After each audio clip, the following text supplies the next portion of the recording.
دوستو اس بات میں تو کوئی شک نہیں ہے کہ پچھلے کچھ سالوں میں چائنا دیش نے بڑی تیزی کے ساتھ ترقی کی ہے۔ اتنی زیادہ ترقی کہ اس نے بہت سارے چھیتروں میں تو امریکہ جیسے طاقتور دیش کو بھی پیچھے چھوڑ دیا ہے، اور اس کی اس ترقی کا سب سے بڑا راز سستی چیزوں کو بتایا جاتا ہے، کیونکہ پوری دنیا میں چائنا دیش سستی چیزیں بنانے کو لے کر بہت زیادہ مشہور ہے۔ چائنا نہ صرف سستی چیزیں بناتا ہے بلکہ یہ ہر اس چیز کا بھی استعمال کرتا ہے کہ جس کو دوسرے دیشوں میں خراب سمجھ کر پھینک دیا گیا ہوتا ہے۔ یہی وجہ ہے کہ چائنا کو سستی چیزیں بنانے کے ساتھ ساتھ 2 نمبر کی چیزیں بنانے کو لے کر بھی جانا جاتا ہے۔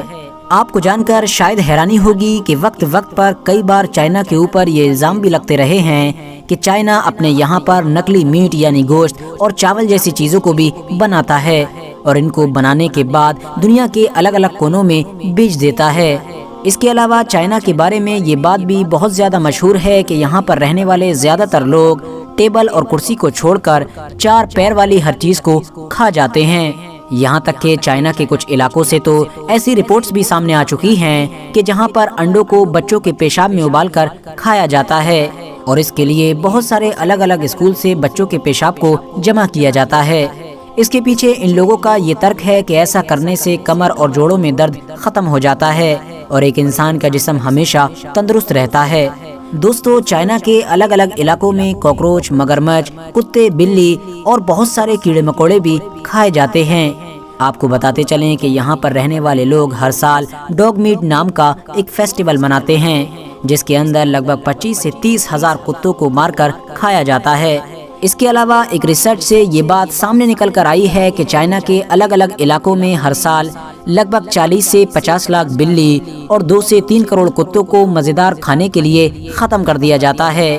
یہاں پر رہنے والے لگ بھگ 6 لاکھ لوگ ہر سال دماغی پریشر اور حد سے زیادہ کام کرنے کی وجہ سے اپنی جان کی بازی بھی ہار جاتے ہیں۔ یہی وجہ ہے کہ اس دیش میں خودکشی کرنے کا رجحان بھی بہت زیادہ ہے۔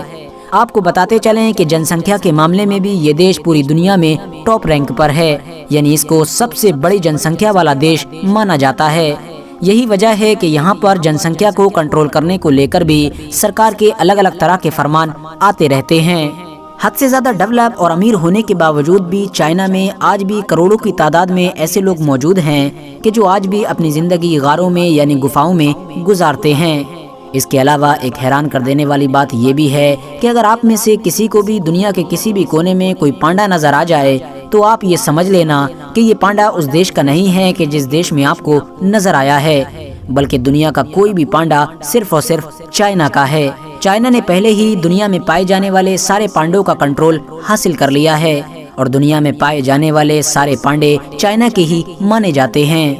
RH نیٹ ورک کے نالجبل فرینڈز چائنا کے بارے میں ایک انٹرسٹنگ فیکٹ یہ بھی ہے کہ اس دیش کے کچھ علاقوں میں آج بھی مرے ہوئے لوگوں کی ایک شادی کی رسم منائی جاتی ہے، اور مرے ہوئے لوگوں کی شادی کی یہ رسم چائنا کے ان علاقوں میں لگ بھگ پچھلے 3000 سال سے لگاتار منائی جاتی رہی ہے۔ آپ کو بتاتے چلیں کہ چائنا میں ایک شادی شدہ انسان کو بنا شادی شدہ انسان سے زیادہ اہمیت دی جاتی ہے، اور یہ مانا جاتا ہے کہ ایک شادی شدہ انسان ہی اچھی زندگی گزار سکتا ہے۔ یہی وجہ ہے کہ اگر کوئی انسان اپنی شادی ہونے سے پہلے ہی یعنی کنوارا مر جاتا ہے تو اس کے بارے میں یہ خیال کیا جاتا ہے کہ اس کی روح ہمیشہ بھٹکتی رہتی ہے، اور بھٹکنے کے ساتھ ساتھ اس کے گھر والوں کو بھی پریشان کرتی رہتی ہے۔ اسی لیے ضروری ہے کہ اس مرے ہوئے کنوارے انسان کی شادی دوسرے مرے ہوئے کنوارے لڑکے یا پھر لڑکی کے ساتھ کروا دی جائے تاکہ اس کی روح کو بھی اپنا ساتھی مل سکے۔